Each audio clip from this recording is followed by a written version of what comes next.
guys, so this video is going to be about how I got an ESA in college, why I got an ESA in college, and also meet Fish, my ESA. I have a cat and I named him Fish, so he is chilling around here somewhere, but I will introduce him to y'all and tell you how and why I got him and what that process looked like at a public university, and then I'll also answer a few questions I've received about the process. So for his house, I say house loosely, I kind of decided to give him his own space just because since I live in a dorm room, it's a small space, so I wanted to give him somewhere where he could hide. So I got him this cat tower off of Amazon, and I put a blanket on the bottom because he really likes to sleep down there. And then I've just added blankets throughout just to make it really cozy. So the first question I wanted to answer and talk about is how I got an ESA in college. So the first step of that process was to talk to both my psychiatrist and my therapist. So I talked to them and we both agreed that a cat would probably be the best option for me just because of the fact that I live in the dorms and will be in the dorms for the foreseeable future. I then was able to get the contact information for the housing office, and I called the Office of Disabilities, and they put me in contact with the person in charge of all ESA authorization on campus. So then I talked to her and she said, okay, so there's some paperwork you have to fill out. So I filled out that paperwork. It was basically just making sure that if they saw him around campus or if an RA walked in, they would be able to easily identify him as being an ESA. And so once I filled out that paperwork, I took him to the vet and got him updated on all of his shots. And then I submitted a request to have the ESA meeting with the Office of Disabilities. And so after that, then all I had to do was have a 15-minute Zoom call, which because everything is virtually right now, it was a Zoom call, so it wasn't in person. And then we just went over the rules for having an ESA in the dorm. But then after that, he got approved, and I had to do all of that process before I could bring him on campus.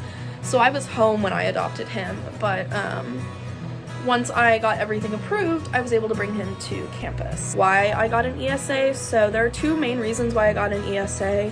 One of them is that last year I was diagnosed with major depressive disorder. So I was put on medication for that, and one of the side effects that I started seeing was that I started pulling my own hair out. And so having a cat has really helped with that because of the fact that I can't leave hair all over my floor and I can't be pulling out my hair when my cat will just eat anything that's on the floor. Third question kind of relates to having an ESA in the dorm rooms.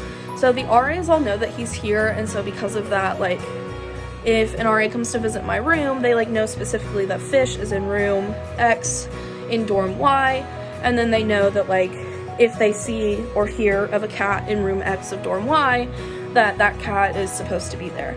And I specifically got a cat, as I said earlier, just because I live in a very small space. I live in a single dorm, and so having a cat is a lot easier to manage. And basically what I've done is I've put his litter box under my bed, under the desk, and then his scratching mat is also there, as well as his food. And I put everything else for him in the closet right here. So he has a cat tower that he can hang out in, and then he also really likes the windowsill. So right now he's sitting on the floor like a little loaf. But yes, so he really enjoys it here. I think he seems much happier than when I first got him, so I think that's a good thing. Hopefully. But I did just decide to name him Fish because it fits him really well. My parents both call him Little Panther because he's a Bombay, and so he basically looks like a miniature panther. Hi, so I also took some questions on my Instagram. This is me from a later time. I took some questions on my Instagram, so I'm gonna answer those now. So Peyton said, can you bring him everywhere, in the house, to dining halls, or are there restrictions? So the way it works is if I needed to bring him with me to class, I could get special permission to do that through ODS. But as it is, there are restrictions. I can't bring him anywhere other than my dorm room on campus. But if he's a service animal instead of just a emotional support animal, then obviously you're allowed to bring them with you everywhere. I know that there are ways to get clearance to do that for like on campus, but as it stands right now, I like have not gone through that process. And then the second question I got is from Lily, who said, does he know how to do a forward roll? If not, can he please learn? I don't think Fish knows how to do a forward roll, and he's not very good at training, but I've been working with him on a few things that he's like getting pretty good at, so maybe I will have to add that to the repertoire of what he's being trained in. Lily also asks, who's his favorite member of One Direction? I'm guessing just for you it's Harry Styles. Sorry, Lily is one of my friends. Oh, and then she also asks, does he like Vienna sausages? I don't know. But then Caleb also asked, does he have favorite human foods, chicken, fish, etc.? So far I haven't given him any human foods. Fish has like really high mercury content, and so if you feed them too much fish, it like messes up their liver or kidneys or something. So I haven't been giving him human foods, I've just been giving him actual cat food. But TBD, maybe we'll do a fish tries food video. And then Leanna asked, where did you get him? So I adopted Fish from a family friend who could not take care of him anymore, and so he is mine now. Carter asks, what's his favorite color? Fish's favorite color is yellow, obviously. If you look at his Instagram, you can see that he has a little bumblebee harness, which is very cute, and it's also yellow. Ashley said, any problems or issues you've had? The only thing that I'm working with him on mainly is chewing on cords. He really likes to bite wires.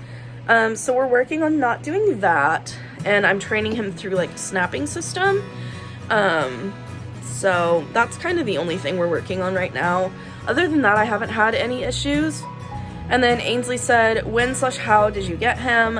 I got him in September, and I got him from a family friend, and then I just went through the school and registered him as an emotional support animal.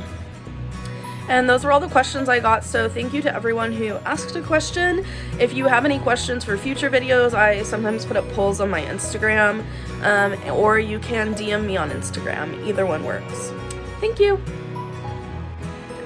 And then finally, the last question I want to address is, can we meet him? And the answer is yes. Give me 1 second.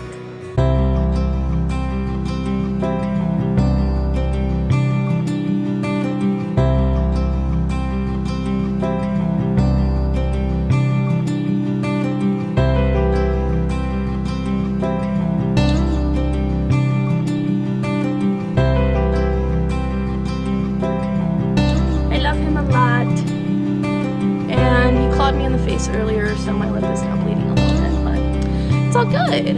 It's because I picked him up, and he didn't want to be picked up because he was very comfortable on the floor.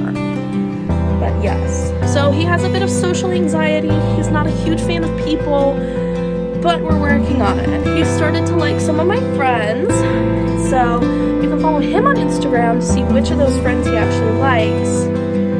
And his Instagram is sir.fishington.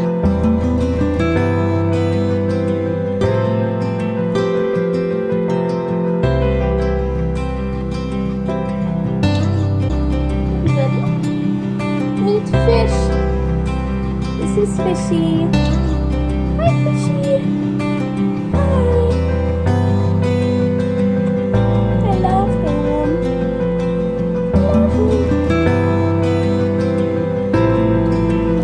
But yes, thank you for watching this video. That was Fish. He is a wild cat. But I love him. And sneak preview of my room tour, which is coming soon. I think, I know it's so late. But yes, thank you for watching. If you liked it, please give me a like, and please subscribe if you haven't already. And leave a comment about what video you want me to do next, if anything. Thank you. Bye.